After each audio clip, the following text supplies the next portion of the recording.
या व्हिडिओमध्ये आपण संख्या ज्ञानाविषयी माहिती घेणार आहोत।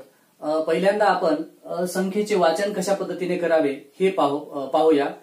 त्यानंतर आपण संख्येचा लहान मोठेपणा, त्यानंतर आपण संख्येचे विस्तारित रूप पाहणार आहोत। हा व्हिडिओ सर्वांसाठी अतिशय उपयोगी आहे, कारण का तर संख्या ज्ञान झाल्यानंतर आपल्याला संख्येवरील क्रिया करण्यासाठी अतिशय सोपं जाते। म्हणून संख्येचं वाचन करता आलं पाहिजे, त्यासाठी हा व्हिडिओ तुम्ही शेवटपर्यंत पहा, मध्यंतरी हा व्हिडिओ थांबवू नका। आणि इयत्ता 5वी प्रकरण दुसरे संख्या ज्ञान जे आहे त्यामधील जे काही स्वाध्याय आहेत, उदाहरण संग्रह आहेत, त्यामधील उदाहरणं तुम्ही नंतर सोडवा वहीमध्ये तुमच्या स्वतःच्या। तर अशा पद्धतीनं आता पहिल्यांदा आपण संख्या ज्ञान पाहूया। तर आपणास संख्यांचे वाचन करता आले पाहिजे। पहिल्यांदा तर संख्यांचे वाचन करत असताना त्या संख्येमध्ये किती अंक आहेत हे पहिल्यांदा पाहावे लागेल। म्हणून संख्या किती अंकी आहे हे पाहिल्यानंतर आपल्या लक्षात येईल की आपल्याला कशा पद्धतीने वाचावं।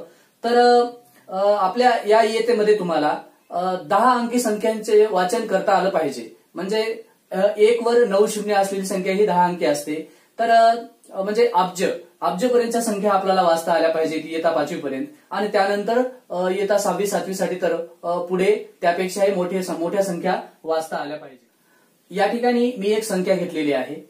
तर ही संख्या किती अंकी आहे पहिल्यांदा आपण पाहायला पाहिजे। 1 2 3 3 अंकी संख्या आहे। तर आपण 3 अंकी संख्या आहे हिचं वाचन करत असताना पहिल्यांदा आपण काय करतो, उजव्या बाजूकडून आपल्या या ठिकाणी एकक म्हणतो, एकक, दशक, शतक। तर शतक म्हणजे 100। आता 100च्या ठिकाणी या ठिकाणी 5 हा अंक आहे, म्हणून 500 असं या संख्येचं आपण वाचन करतो। आणि दशकच्या ठिकाणी 1 आहे आणि त्यावर एकक हा 2 आहे। दशक 1 आणि 2 म्हणजे हे 12 होतात, आपणास माहित आहे। म्हणून आपण या ठिकाणी याचं वाचन कसं करतो, 512। तर या ठिकाणी या संख्येचं वाचन आपण 512 करतो, 3 अंकी संख्या आहे। पण आपला जर मोठी संख्या असेल, जास्त अंकांची संख्या असेल, तर त्याचं वाचन कशा पद्धतीने करावं याविषयी आपण आता सविस्तर माहिती घेऊया। पहिल्यांदा या ठिकाणी मी आता एक 10 शून्य काढलेले आहेत। आपल्याला 10 अंकी संख्येचं वाचन शिकायचं आहे त्यासाठी। तर पहिल्यांदा पहा, या ठिकाणी संख्येचं एकक, दशक मोजत असताना आपण डावीकडून सुरुवात करत नाही, तर ती आपल्या उजवीकडून सुरुवात करतो। तर म्हणून आपण पहिल्यांदा मोजायचं एकक, दशक, शतक, हजार, 10,000, लक्ष, 10 लक्ष, कोटी, 10 कोटी आणि अब्ज। हे 10 अंकीपर्यंत आपण वाचन करायचं आहे। तर पहिल्यांदा आपण काय करायचं, या ठिकाणी पहिला अंक आहे संख्येमधला, याला एकक म्हणायचं। हे एकक आहे। एककच्या नंतर काय आहे, दशक। दशक नंतर तिसरा अंक शतक स्थानी आहे हा चौथा अंक हजार,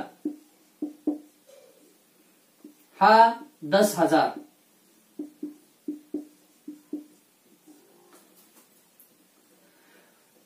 1 2 3 4 5 6वा अंक हा या ठिकाणी लक्ष,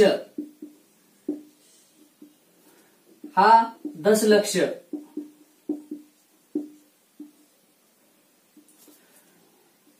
कोटी 8वा अंक, 9वा अंक या ठिकाणी 10 कोटी आणि 10वा अंक या ठिकाणी आपण अब्ज म्हणतो। आपल्याला अशा पद्धतीनं वाचन करायचं आहे। तर पहिला जो अंक असतो त्याला आपण एकक म्हणतो, याचं स्थान हे एकक स्थान आहे, हे दशक स्थान आहे, हे शतक, हजार, 10,000, लक्ष, 10 लक्ष, कोटी, 10 कोटी, अब्ज। आता अब्जच्या पुढे पण संख्या असतात, त्या आपण पुढच्या इयत्तेत पुन्हा शिकणार आहोत।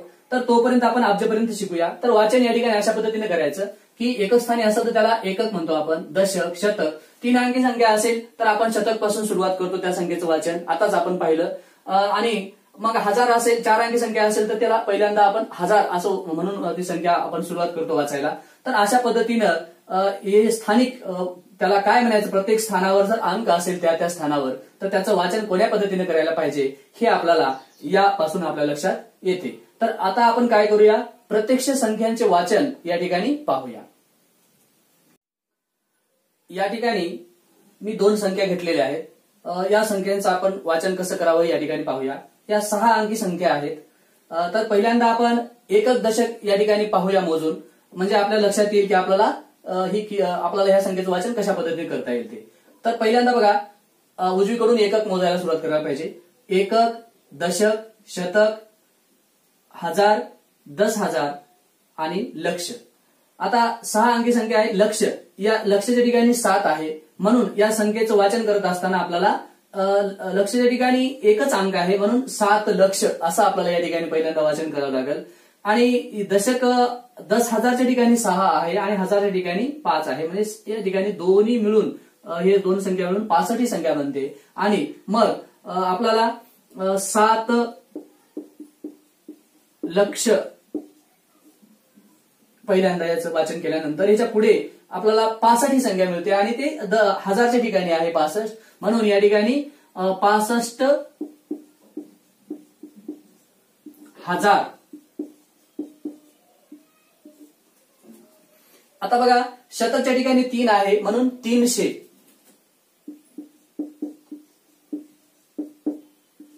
आणि दशकच्या ठिकाणी या ठिकाणी 3 आहेत आणि 3वर 4 आहेत एककच्या ठिकाणी, म्हणून ही 34 ही संख्या बनते, म्हणून याच्या पुढे आपण 334.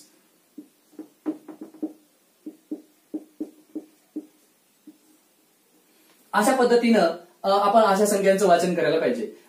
एकक, दशक, शतक, हजार, 10,000 आणि लक्ष. लक्षच्या ठिकाणी 7 आहेत म्हणून 7 लक्ष. 10,000च्या ठिकाणी 6 आणि हजारच्या ठिकाणी 5 आहेत, ही दोन्ही मिळून संख्या 65 बनते, म्हणून या ठिकाणी 65,000. शतकच्या ठिकाणी 3 आहे म्हणून आपण 300 लिहिलं. आणि दशकच्या ठिकाणी 3 आणि एककच्या ठिकाणी 4. आपल्याला माहित आहे 3वर 4 34 होतात, म्हणून या ठिकाणी आपण 34. अशा पद्धतीनं या संख्येचं आपण वाचन केलं. तर खाली संख्या पहा, एकक, दशक, शतक, हजार, 10,000, लक्ष. लक्षच्या ठिकाणी 1 आहे म्हणून 1 लक्ष.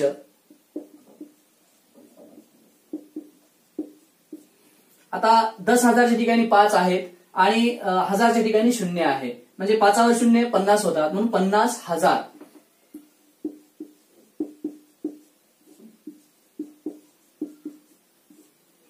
आता शतकच्या ठिकाणी तिसऱ्या स्थानी शतकच्या ठिकाणी 4 अंक आहे म्हणून 400.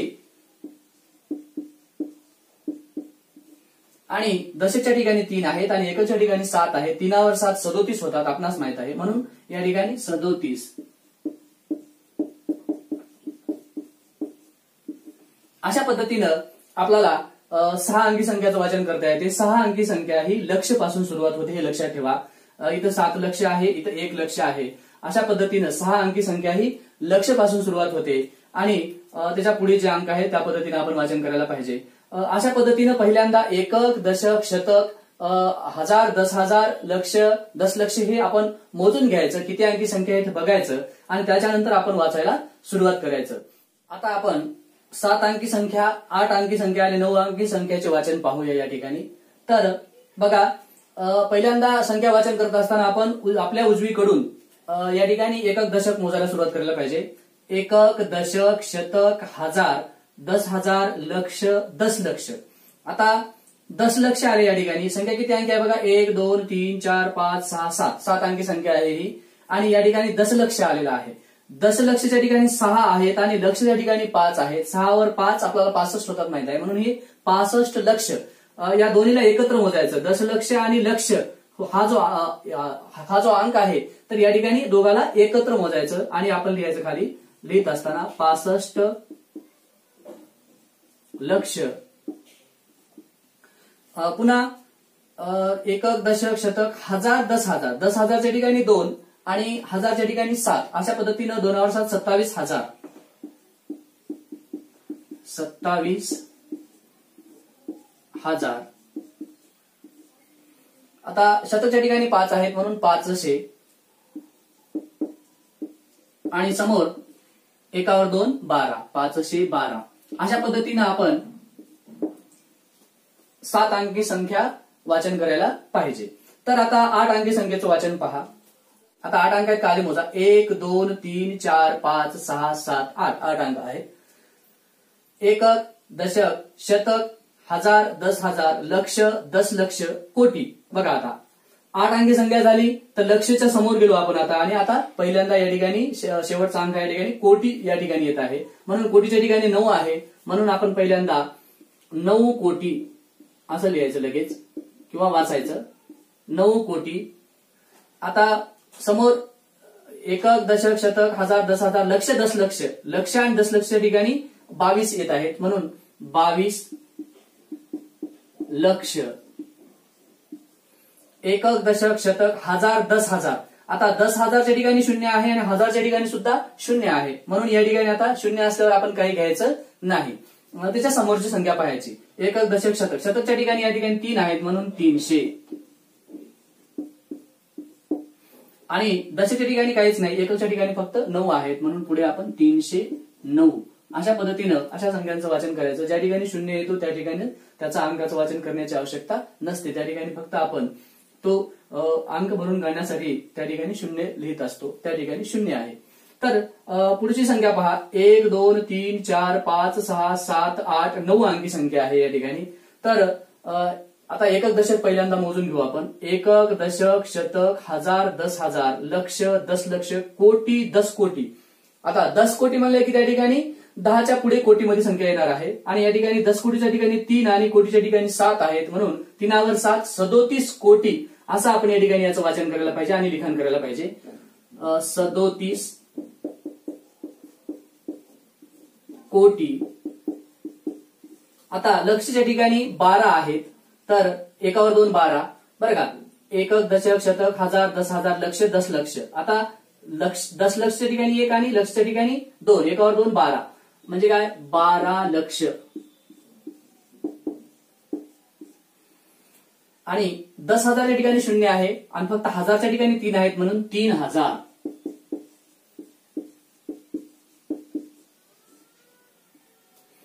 आणि शतकच्या ठिकाणी 2 211।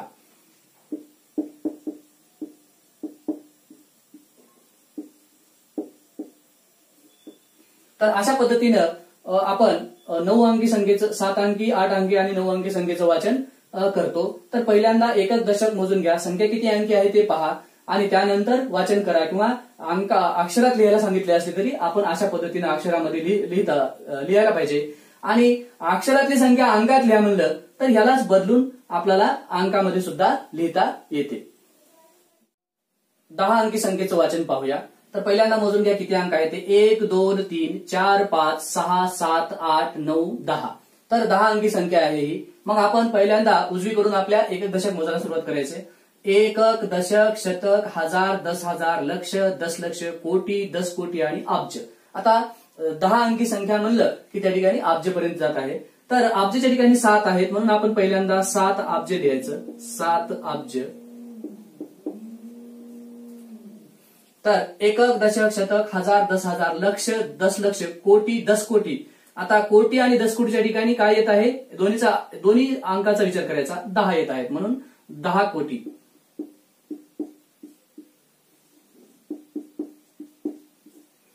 लक्षच्या ठिकाणी आणि दशलक्षच्या ठिकाणी 5वर 5 आहेत म्हणून 55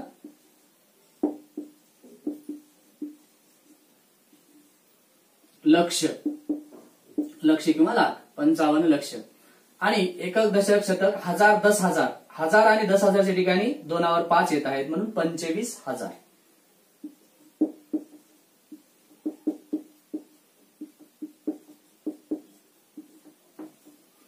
आता शतकच्या ठिकाणी 0 आहे, काही नाही, दशकच्या ठिकाणी पण 0 आहे, काही नाही, त्याचा काही लिहायचं नाही आणि एककच्या ठिकाणी फक्त 2 आहेत म्हणून समोर 2। तर अशा पद्धतीनं 7 अब्ज, 10 कोटी, 55 लक्ष, 25,002 अशा पद्धतीनं आपल्याला 10 अंकी संख्येचं वाचन करता येते। 10 अंकी संख्या ही अब्जपासून सुरुवात होते हे लक्षात ठेवा। संख्येचं वाचन पहिल्यांदा अंक मोजून घ्या, त्याच्यानंतर एकक, दशक अशा पद्धतीनं मोजा, कोणत्या स्थानावर कोणता अंक आहे हे बघा। दशक 10,000 हजार या दोघांचे एकत्र मोजा, लिहित असताना लिहा किंवा वाचत असताना वाचा किंवा 10 लक्ष लक्ष ह्या दोन अंक एकत्र करून वाचा। म्हणजे जसं की आपण या ठिकाणी 10 कोटी म्हणलो, एकावर 10 शून्य, एकावर 0 10 होता, तर आपण या ठिकाणी 10 कोटी अशा या ठिकाणी आपण वाचन केलेलं आहे किंवा लिहिलेलं आहे। अशा पद्धतीनं या ठिकाणी आपण संख्यांचं वाचन करायला पाहिजे। आता आपण संख्येचा लहान मोठेपणा पाहूया या ठिकाणी। तर प्रश्न काय आहे, चौकटीत पेक्षा मोठे किंवा पेक्षा लहान किंवा बरोबर यापैकी योग्य चिन्ह लिहा. तर या चिन्हाला पेक्षा मोठेचं चिन्ह म्हणतात आणि या चिन्हाला पेक्षा लहानचं चिन्ह म्हणतात, बरं का. आणि याला बरोबरीचं चिन्ह म्हणतात, आपल्याला हे माहित आहे. तर पेक्षा मोठे, पेक्षा लहान हे चिन्ह आहेत या ठिकाणी 2 आणि हे तिसरं आहे आपल्याकडे बरोबरचं चिन्ह. हे 3 चिन्ह या ठिकाणी वापरून या संख्या कोणती लहान किंवा कोणती संख्या मोठी ही आपल्याला ठरवायचं आहे. तर आपण कसं ठरवायचं या ठिकाणी संख्या लहान मोठी ठरवत असताना, म्हणजे संख्येची तुलना करत असताना पहिल्यांदा काय करायला पाहिजे, संख्येमध्ये त्या दिलेल्या 2 संख्येमध्ये किती अंक आहेत हे आपण आधी पहिल्यांदा पाहायचं. ज्या संख्येमध्ये जास्त अंक आहेत ती संख्या मोठी असणार आणि ज्या संख्येमध्ये कमी अंक आहेत दुसऱ्या संख्येपेक्षा ती संख्या त्या संख्येपेक्षा लहान असणार. म्हणून आपण काय करूया, पहिल्यांदा की त्या संख्येमध्ये किती अंक आहेत हे पहिल्यांदा पाहायचं आणि त्यानंतर जर समजा समान अंक असतील तर मग मात्र त्या ठिकाणी प्रत्येक स्थानावर कोणता कोणता अंक आहे आणि त्याची किंमत किती ठरते ही आपण बघायला पाहिजे. पण पहिल्यांदा आपण संख्येतील अंक मोजले पाहिजे आणि जर एखाद्या संख्येमध्ये दुसऱ्या संख्येपेक्षा अंक कमी असतील तर ती संख्या लहान आणि ज्या संख्येमध्ये जास्त अंक आहेत ती संख्या मोठी आपण ठरवू शकतो. म्हणून तुलना करत असताना पहिल्यांदा आपण अंक मोजून घेऊया. 1, 2, 3, 4, 5 ही संख्या 5 अंकी आहे या ठिकाणी. आता इकडली संख्या पाहू, 1, 2, 3, 4. आता ही संख्या 4 अंकी आहे. आता अंक किती आहेत हे पाहण्यापेक्षा, कोणते अंक कोणत्या स्थानावर आहेत हे पाहण्यापेक्षा या ठिकाणी 5 अंकी संख्या आहे आणि ही 4 अंकी संख्या आहे. एकक, दशक, शतक, हजार, 10,000 या ठिकाणी म्हणजे 15,705 ही संख्या आहे आणि एकक, दशक, शतक, हजार, 5,705 ही संख्या आहे. म्हणजे काय, ही 15,000 आहे, ही 5,000 आहे. याच्यामध्ये 5 अंक आहेत आणि याच्यामध्ये 4 अंक आहेत. याच्यामध्ये 1 अंक आगाव आहे म्हणून ही संख्या मोठी आहे आणि ही संख्या पहिली संख्या लहान आहे. मग या ठिकाणी जर पहिली संख्या लहान असेल तर या ठिकाणी पेक्षा लहानचं चिन्ह आपण द्यायला पाहिजे. हे पेक्षा मोठेचं चिन्ह आहे आणि हे पेक्षा लहानचं चिन्ह आहे. म्हणजे काय, 5,000 आता पेक्षा लहानचं चिन्ह या ठिकाणी आपण द्यायचं. आता काय होतं, याला वाचायचं कसं, 5,705 ही संख्या पेक्षा लहान आहे. कोणापेक्षा लहान आहे तर 15,705 पेक्षा ही संख्या या ठिकाणी लहान आहे. मग दुसरी एक गोष्ट लक्षात ठेवण्यासारखी, तुम्हाला समजण्यासारखी म्हणून सांगतो या ठिकाणी. तर ही संख्या मोठी आहे इकडली आपल्या उजवीकडली आणि या ठिकाणी या चिन्हाचं बघा, या चिन्हाला 3 टोकं आहेत, 1, 2, 3 टोकं. ही मोठी संख्या आहे, या मोठ्या संख्येकडे 2 टोकं आहेत आणि ही लहान संख्या आहे, लहान संख्येकडे 1 टोकं आहे. म्हणजे ज्या संख्येकडे 2 टोकं असतात ती संख्या मोठी आणि ज्या संख्येकडे 1च टोकं असते ती संख्या लहान. अशा पद्धतीनं चिन्ह आपल्याला लिहायला पाहिजे. तर हे पेक्षा लहानचं चिन्ह या ठिकाणी आपण लिहिलेलं आहे आणि ही 5,705 ही संख्या लहान आहे कोणापेक्षा, 15,705 पेक्षा. तर या ठिकाणी दुसरं उदाहरण पहा. आता पहिल्यांदा आपण अंक मोजून घेऊया, त्यावर अगोदर ठरवूया. 1, 2, 3, 4, 5, 6. 1, 2, 3, 4, 5, 6. आता या ठिकाणी प्रश्न आहे, कारण का आता दोन्ही संख्यामध्ये समान अंक आहेत, बरं का. इथं पण 6 अंक आहेत आणि इकडल्या संख्येमध्ये सुद्धा 6 अंक आहेत. तर या ठिकाणी मग आता काय करायचं, आता 6 अंक आहेत परंतु आता सगळ्यात डावीकडचा जो अंक आहे तो आधी पाहायचा. तो ज्याचा मोठा ती संख्या मोठी आणि ज्याचा लहान ती संख्या लहान. मग आता पहिल्यांदा आपण बघितलं तर सर्वात डावीकडचा अंक या ठिकाणी 4 आहे या संख्येमध्ये आणि या संख्येमध्ये 4 आहे. बघा आता मग काय करायचं, सोडून द्यायचं, त्याच्या पुढचा अंक बघायचा. मग त्याच्या पुढचा अंक या ठिकाणी 8 आहे आणि त्याच्या पुढचा अंक या ठिकाणी 9 आहे. मग कोणता मोठा आहे, 9 हा या ठिकाणी मोठा आहे 8 पेक्षा, म्हणून ही संख्या मोठी आहे उजवीकडली. मग काय करायचं, ही संख्या लहान आहे, आपण आताच पद्धतीनं पेक्षा लहानचं चिन्ह या ठिकाणी येते. म्हणजे या ठिकाणी बघा, तर एकक, दशक, शतक, हजार, 10,000, लक्ष, 4,80,009 ही संख्या लहान आहे, पेक्षा लहान आहे. कोणापेक्षा, 4,90,008. आता हे 90,000 येत आहे आणि हे 80,000 येत आहे, म्हणून ही संख्या लहान आहे आणि ही संख्या मोठी आहे. आता तिसरा प्रश्न या ठिकाणी बघा, तिसरी संख्याचं कंपॅरिझन किंवा तुलना या ठिकाणी बघा. पहिल्यांदा अंक मोजून घेऊया आपण. 1, 2, 3, 4, 5. 1, 2, 3, 4, 5, 6. आता बघा, या संख्येमध्ये 6 अंक आहेत आणि या संख्येमध्ये 5 अंक आहेत. मग 6 ज्याच्यामध्ये 6 अंक आहेत ती संख्या 5 अंकापेक्षा, 5 अंक असणाऱ्या संख्येपेक्षा मोठी असते, म्हणून ही संख्या मोठी आहे. मग आता काय करायचं, ही संख्या मोठी आहे, कोणापेक्षा मोठी आहे, या ठिकाणी या संख्येपेक्षा. ही संख्या काय आहे बघा, एकक, दशक, शतक, हजार, 10,000. 10,000 म्हणजे काय, 99,999 आणि ही संख्या काय आहे, 9,99,999. तर अशा पद्धतीनं ही संख्या, पहिली संख्या दुसऱ्यापेक्षा मोठा असेल तर पेक्षा मोठेचं चिन्ह द्यायला पाहिजे, हे पहिलं. तर हे पेक्षा मोठे म्हणजे ज्याच्याकडे जी संख्या मोठी आहे त्याच्याकडे 2 टोकं आणि जी संख्या लहान आहे त्याच्याकडे 1 टोक. अशा पद्धतीनं बघा, ज्या संख्येकडे 2 टोकं आहेत ती संख्या मोठी आणि ज्या संख्येकडे 1 टोक आहे ती संख्या दुसऱ्या संख्येपेक्षा लहान असते. तर अशा पद्धतीने आता चौथं उदाहरण या ठिकाणी पहा. पहिल्यांदा अंक मोजून घेऊया. 1 2 3 4 5 6 7 8 9 10. या संख्येमध्ये 10 अंक आहेत. या संख्येमध्ये बघा 1 2 3 4 5 6 7 8 9 10. या संख्येमध्ये पण 10 अंक आहेत. मग आता काय करायचं, सर्वात डावीकडचा अंक पहिल्यांदा पाहायचा, तुलना करायची. याचा 1 आहे, याचा पण 1 आहे. बघा आता दोनाचाही सारखाच आहे. समोर बघा सगळे शून्य आहेत, इकडे पण सगळे एकावर शून्यच आहेत, म्हणून दोन्हीही संख्या तेवढ्याच आहेत. म्हणून आपण या ठिकाणी बरोबरचं चिन्ह लिहायला पाहिजे. कारण का तर दोन्हीही संख्या बरोबरच्या आहे. किती काय आहे हे, एकक दशक शतक हजार 10,000 लक्ष 10 लक्ष कोटी 10 कोटी अब्ज. 1 अब्ज बरोबर 1 अब्ज. या ठिकाणी 10 अंकी संख्या आहे. म्हणजे जर दोन्हीही संख्या बरोबर असतील तर त्याच्यामध्ये बरोबरचं चिन्ह लिहायचं. जर पहिली संख्या मोठी असेल तर पेक्षा मोठेचं चिन्ह लिहायचं. जर पहिली संख्या लहान असेल तर पेक्षा लहानचं चिन्ह लिहायचं. अशा पद्धतीनं याला पेक्षा मोठे म्हणतात, या चिन्हाला पेक्षा मोठेचं चिन्ह म्हणतात आणि याला पेक्षा लहानचं चिन्ह म्हणतात. आणि ह्याला माहित आहे तुम्हाला बरोबरचे चिन्ह म्हणतात. अशा पद्धतीनं आपण संख्यांची तुलना करून कोणती संख्या मोठी आहे आणि कोणती संख्या लहान आहे ही आपण सहज ओळखू शकतो. तुम्ही याचा सराव करा. तुमच्या उदाहरण संग्रहामध्ये बघा, पुस्तकामध्ये गणिताच्या काढून, आणि ते तिथले गणित तुम्ही सोडवा आणि त्याच्यामध्ये कोणती संख्या लहान आहे कोणती संख्या मोठी आहे हे तुम्ही त्या वहीवर तुमच्या लिहून काढा. या ठिकाणी संख्येतील अधोरेखित अंकांची स्थानिक किंमत लिहा या ठिकाणी प्रश्न आहे. तर आपण आता संख्येतील अंकांची स्थानिक किंमत काय असते हे पाहूया.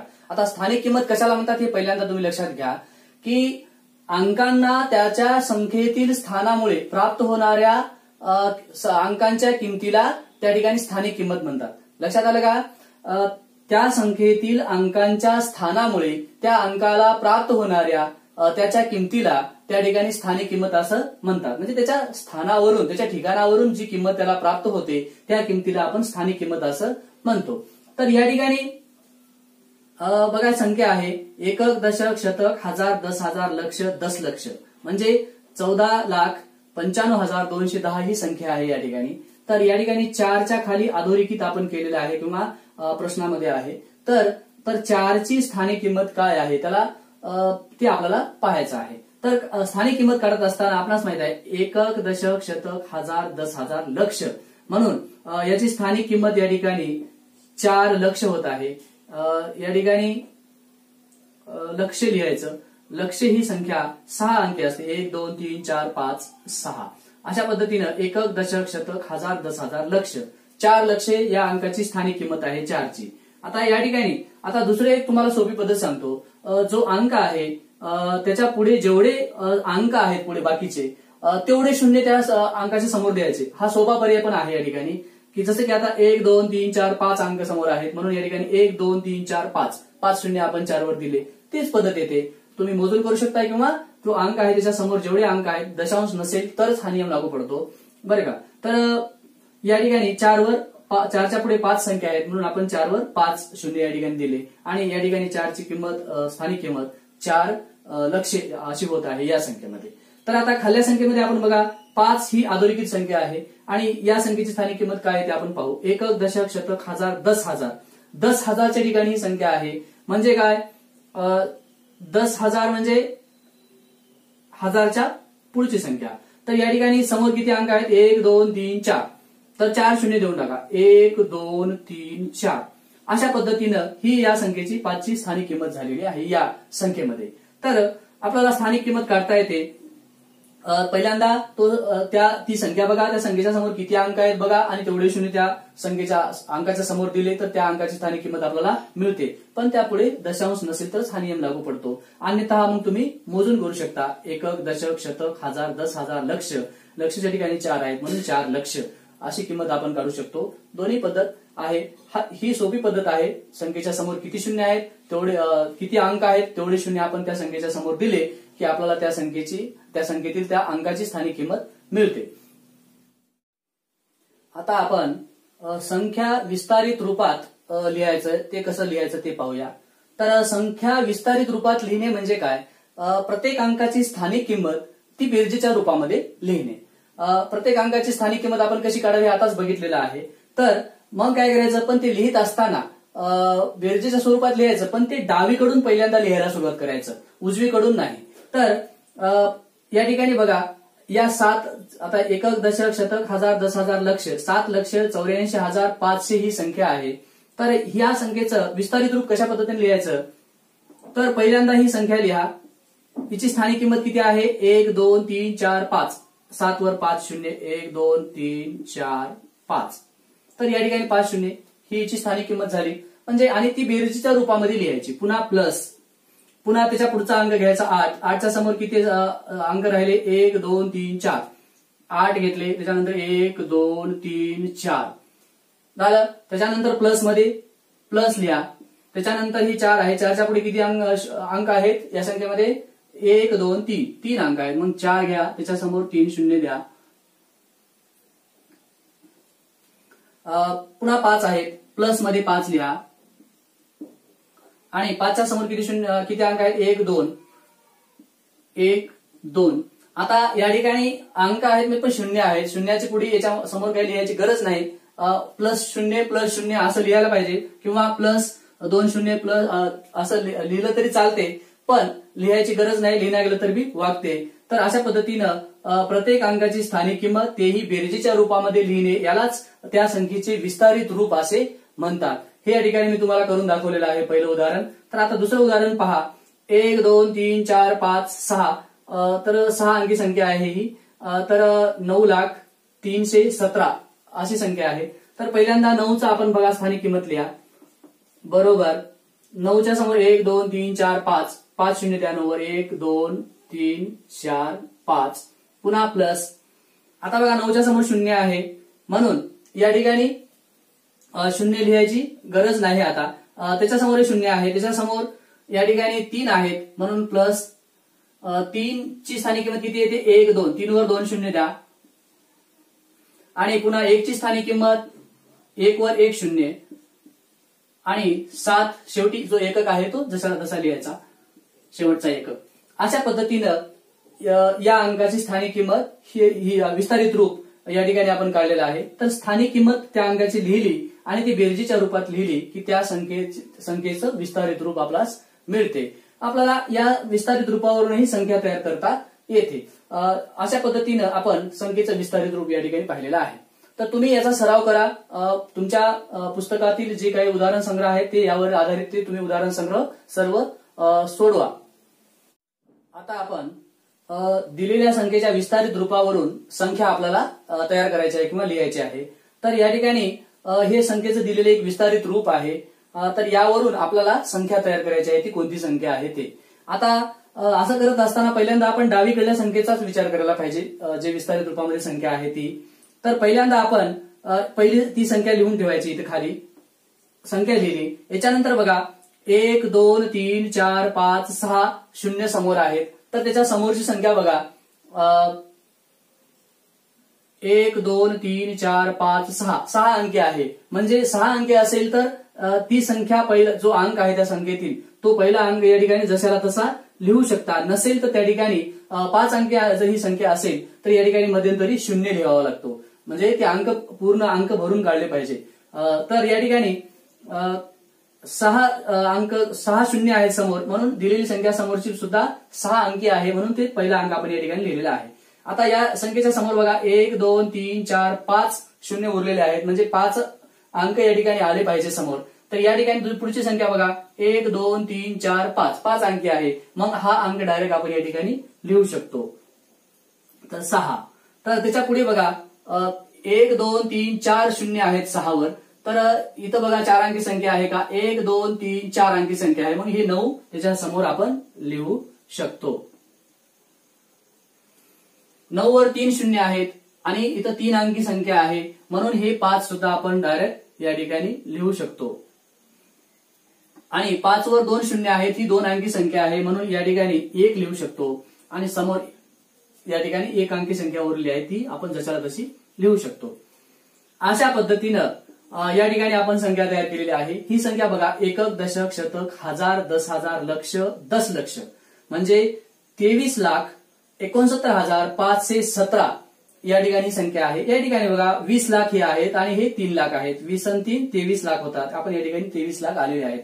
अशा पद्धतीनं विस्तारित रूपावरून आपल्याला संख्या तयार करता येते। आपण खालील संख्येमध्ये बघा, पहिल्यांदा जो पहिला अंक आहे तो आपण जशाला तसा घेतला। त्याच्यानंतर किती शून्य आहेत समोर ते पाहायचं। पहिल्यांदा 1 2 3 4 आहेत। पुढची संख्या तितक्याच अंकाची आहे का ते बघा, 1 2 3 4 आहे, 4 अंकाची संख्या, म्हणून तो अंक जशाला तसा समोर लिहा बरं का। त्याच्यानंतर 3 शून्य आहे तिथं, त्याच्यासमोर 3 अंकी संख्या आहे, मग ते 6 पण जशाला तसे लिहा बरं का। मग हे 2 शून्य उरले, मग हे 2 अंकी संख्या आहे 70, म्हणून 7 जशाला तसे लिहा आणि पुढे एकक स्थानचा अंक जशाला तसा लिहून टाका। अशा पद्धतीनं 64,679 ही संख्या या ठिकाणी आपल्याला मिळालेली आहे। आणि अशा पद्धतीनं तुम्ही संख्याचे वाचन, लिखाण, संख्यांची तुलना, विस्तारित रूप, लहान मोठेपणा आहे सगळं आपण जसं पाहिलं ते तुम्ही प्रत्यक्ष संपूर्ण व्हिडिओ पहा आणि व्हिडिओ पाहून यावर आधारित जे उदाहरण संग्रह तुमच्या पुस्तकामध्ये आहे ते तुम्ही तुमच्या वहीमध्ये सोडवा। हा व्हिडिओ आपणास आवडला असेल तर या व्हिडिओला लाईक करा, शेअर करा आणि माझे गुरु या युट्यूब चॅनलला सबस्क्राईब करा।